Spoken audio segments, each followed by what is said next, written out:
Hey there, my name is Kelsey from poofycheeks.com, and today I am sharing how to bleach sublimate a t-shirt. So I've purchased this design on Etsy. It's the Cupid University design, and if you're looking for this, I'll link it below, but the shop name is Blissful Sublimation. Now, if you don't have a sublimation printer, the other option is to go to our website, themarketonmainstreet.com, where we sell sublimation transfers, and we can also print your custom design as a sublimation transfer if you'd like. All right, so I'm going to bleach this shirt. It is cold out. It's winter and the middle of January. Even though I'm in Florida, it is probably around 40 degrees. I have just refilled my bottle. This is 100% bleach, and I'm going to use it to spray on the area that I want to bleach my shirt. This is a Gildan SoftStyle Heather Red. I brought out my sublimation design just to reference the size for the shirt. It's mirrored because when it goes on, it's gonna go this way. So I'm just gonna spray this. Like I said, it's about 40 degrees out here. It is gonna take a little bit longer for the whole bleaching to take effect. It is sunny, which is great, but not warm, and that's kind of what makes this process go pretty quick. So it is gonna be slower today because of the temperature.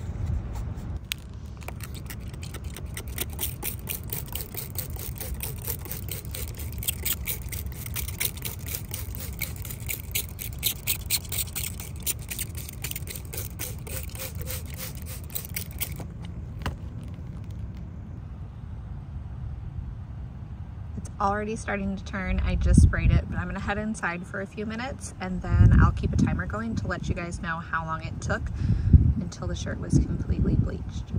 All right, I started bleaching at 9:45 a.m. and it is now 10:15. So it took about 30 minutes to get it to the full effect because I really wanted it like bright white in the area where I'm gonna sublimate. And sometimes I'm impatient and I don't let it sit long enough and it still has like a little bit of the color of the shirt to it. So this time I set it, forget it, walked away and did something. And now I'm ready to show you guys what it looks like. Here it is, so super bright white. I did like kind of just spray some around, but it looks really good on this red shirt. So now what I need to do is take it off here, go in and wash this shirt and dry it so I can sublimate on it. So I just throw these right in the wash while they're still wet. Some people prefer for them to dry, but I wash and dry as normal, and this is how they turned out. They're ready to go. All right, we are back in the Star Wars themed craft room we have here. Thank you to my husband. If you missed the last sublimation YouTube video I shared on sublimating a 20-ounce tumbler, I explained that I let him decorate. Okay, so the shirt is bleached, washed, dried, ready to sublimate using my heat press and the sublimation design. We're doing the Cupid University on here in red. And so if you don't have a sublimation printer, one of your options is to purchase a sublimation transfer. I sell them at themarketonmainstreet.com. You can purchase one of our designs and sublimate it, different sizes, or you can send us a design you've purchased, you've created, you've drawn on Procreate, whatever it is, and we will print that as a sublimation design. We also do direct to film transfers and screen printing, so you can see that all there on the website. But today I'm just showing you how to sublimate this. And I did want to talk about using the Gildan SoftStyle shirts. So sometimes people do not buy the Heather colors, and the Heather colors are a blend of cotton and polyester. So the cotton is what carries the color, and the polyester is just the other part of the material that's going to allow you to take on the sublimation ink. So that's why sublimation does work best on 100% polyester, because the sublimation is adhering basically into the fibers of the polyester, not into the fibers of the cotton.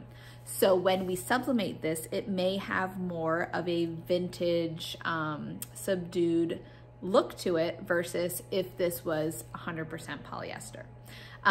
So what is bleaching is the cotton portion. So that's why it bleached out the red. But what it's sublimating is the polyester portion. And so the heathered Gildan SoftStyle are 65% polyester, 35% cotton. And remember that when you are sublimating a shirt, you do want it to be 50% polyester or more. So 65% is going to be great. As you wash the shirts, if they're not 100% polyester, over time they may fade a little with each wash. So they're gonna come out vibrant, but after, especially after that first wash, they are gonna have more of like a vintage look to them. I've done these on the Bella canvas. They're like 50-50 polyester and cotton, and they look really good at first. And then after the first few washes, they really do fade. I don't mind that look, so that's totally fine with me, but just so you know, especially if you're making these for customers. So the first thing I'm gonna do, I have it here on my heat press, and don't mind the dust, I've been using it a lot, is just give it a quick press to get rid of any moisture that's still left in the shirt, since it did just come out of the dryer. And I do that regardless. I do this with every shirt. Since I don't have any polyester on hand, or I'm sorry, parchment paper on hand, what I'm gonna do is slide this piece of paper. This is just regular printer copy paper. Slide that in there so that my sublimation ink won't drop down onto the back of the shirt. Then I'm going to line this up over that paper, centering it. I use my hands, and another piece just on top of the design. And now this is again where I said you could use heat transfer resist or heat resistant tape. I'm gonna skip that step. That's just me. If you're new to this, then you might wanna go ahead and use it. But we have about 40 seconds left on the clock. Okay, shirt is done. I'm quickly going to remove this so we can see. And that looks so good. So here is the Cupid University shirt. You can see there is a tad bit of like yellowing to the bleach. Scorching is what they refer to it as. And so real quick, I'll show you how we can clean that up and make it a really nice bright white.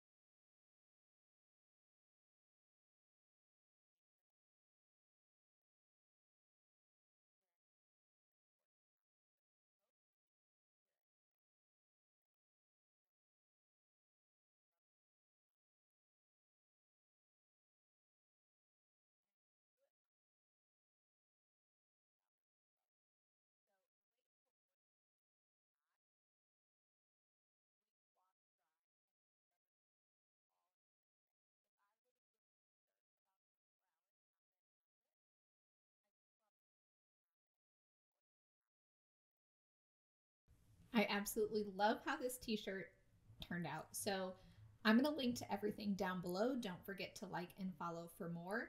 And I can't wait to see what shirt you make.